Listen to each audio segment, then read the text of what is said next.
ये अगर इसी तरह ध्यान में बैठा रहेगा तो एक दिन पक्का साधु संत बन जाएगा।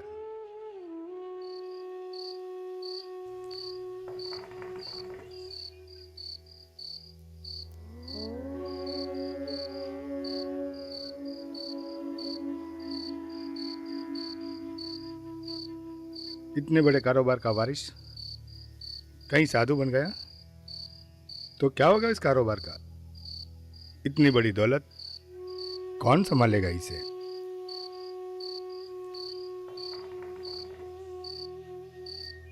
तुम्हें लगता है कि हमारा वंश आगे भी बढ़ेगा?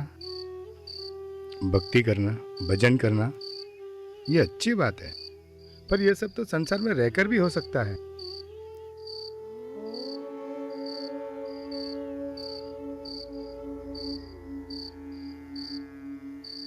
हमने कब मना किया है? नरसिंह मेहता ने भी तो संसार में रहकर भक्ति की है, पर कभी सृष्टि के चक्र को रोका नहीं। मेहता जी ने भी तो संसार में रहकर सारी जिम्मेदारी निभाकर भगवान की भक्ति की थी। और एक ये है हमारा लाल,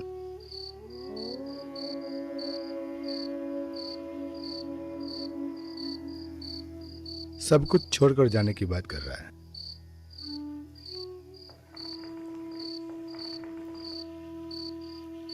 आप गलत सोच रहे हैं।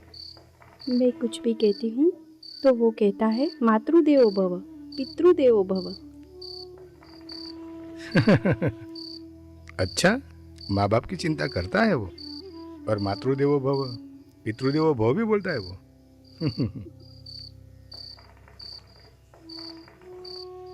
पर कभी कभी कहता है मेरी आत्मा का किसी के साथ कोई संबंध नहीं। आप मेरी शरीर के मालिक हो, मेरी आत्मा के नहीं। मेरी आत्मा की ना कोई माँ है ना कोई बाप। इतनी छोटी उम्र में इतना ज्ञान पाया कहाँ से? कौन सिखाता होगा उसको? अपने राधेश को कोई मामूली बच्चा मत समझना। मुझे तो ये कोई दिव्य आत्मा लगती है जो गलती से हमारे घर में जन्म ले लिया है। कोई दिव्य आत्मा वात्मा नहीं। अगले माह वो 13 साल का हो जाएगा। उसके लिए लड़के देखने जा रहा हूँ और वही बात पक्की करके आऊंगा। कारोबार से फुर्सत कहाँ है? और रही बात पक्की करने की तो एक बार उसकी मर्जी भी जान लेना। कोई बात नहीं करनी। एक बार जो मैंने सोच लिया तो बस बात पक्की करके आऊंगा। एक काम करो, कारोबार में उसे साथ में ले जाओ और संसार की मुख्य धारा समझाओ, तब जाके आपकी मनमानी होगी। भक्ति की आग में तपा हुआ लोहा है। कभी ऊपर वाले का हथौड़ा लग गया ना तो गया।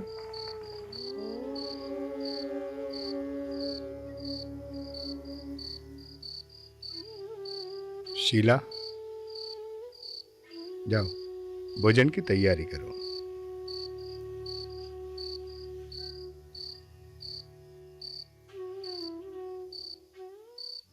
मैं भी संसार की मुख्य धारा में तुझे ला के रहूंगा बेटा। मैं भी तुम्हारा बाप हूं। तुम्हें साधु संत नहीं बनने दूंगा। घी यदि सीधी उंगली से नहीं निकला तो टेढ़ी करना मुझे अच्छी तरह आता है।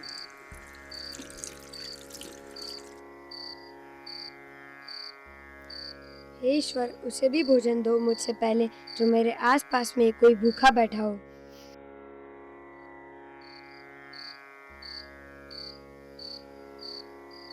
वो ईश्वर की मर्जी से आया है माँ, खाने दो, मारो मत उसे। वो जीवात है, न जाने कहाँ से आया होगा।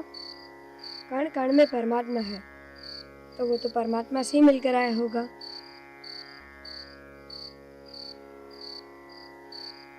हटाओ उसे। इससे कोई ज्ञान नहीं फैलता, उससे सिर्फ बीमारी फैलती है। यही जीव ने मीराबाई को संकेत दिया था कि दूध में जहर रूपी साकर मिलाई गई है। इस जीवात ने पहले दूध पिया, फिर मीरा ने प्याला। अच्छा ज्ञान ग्रहण किया बेटा तूने। माफ करना पिताजी, मेरी थाली में लाखों दाने हैं। यदि एक दाना उसने खा भी लिया तो मुझे कोई फर्क नहीं पड़ेगा और ना ही मैं भूखा रह जाऊंगा। भूखे को खिलाकर ही खाना हमारे परिवार का संस्कार है ना माँ। ये हमारे घर के ही संस्कार हैं।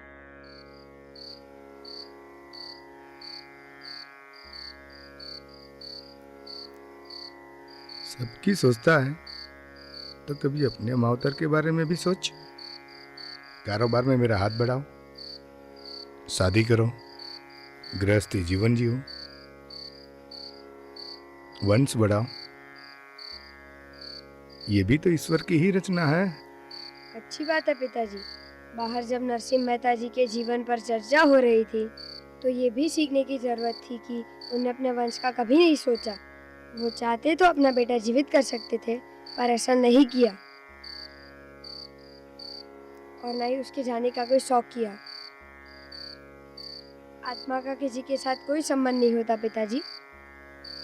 मेहता जी गरीब ब्राह्मण थे, भीख मांगकर अपने घर का गुजारा करते थे। आप अपनी माल मिलकत को 2 गुना बढ़ा भी लोगे तो उतना तो मेहता जी ने अपनी बेटी को दान में दिया था और 2 सोने के पत्थर भी। वो तो ईश्वर की मर्जी से था। अब बताइए पिताजी, गरीब कौन हुआ, आप या मेहता जी? तुम हमारा अपमान कर रहे हो। आप तो मेरे भगवान हो पिताजी। मैं करने से भगवान को खुशी नहीं मिलती। मैंने तो सच्चाई बताई है। यदि आपको बुरा लगा हो तो माफी चाहता हूँ। क्षमा तभी मिलेगी जब तुम हमारी हाँ में हाँ कहोगे। आदेश करे पिताजी।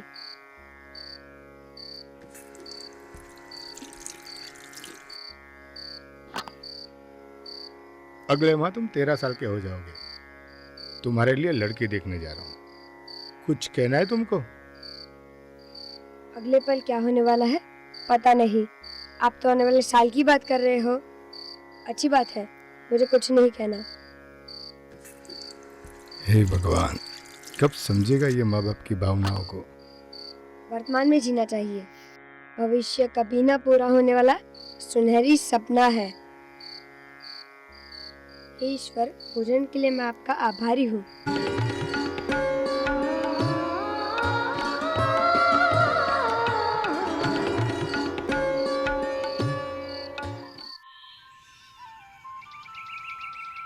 हाँ।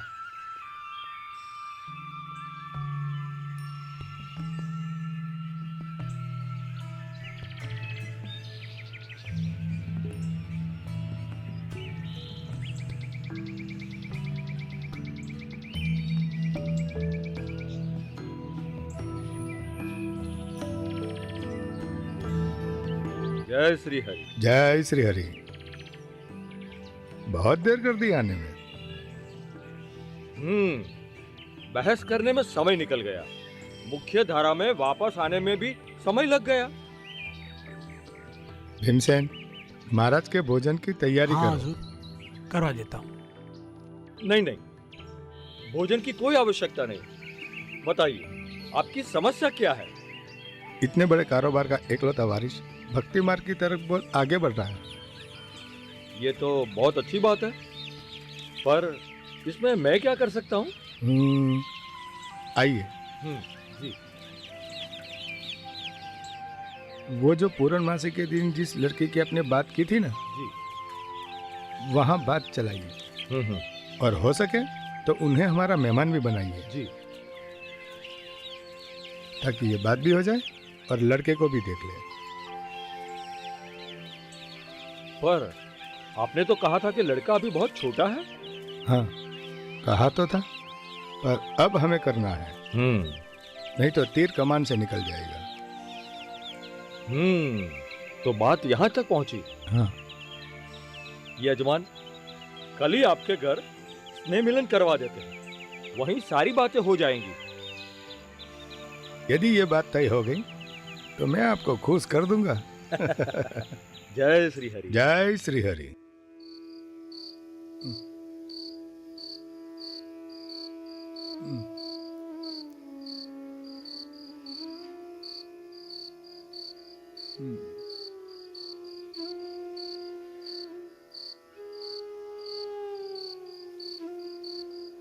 इतनी बेसब्री क्यों है? सो जाइए, कल सुबह देखा जाएगा।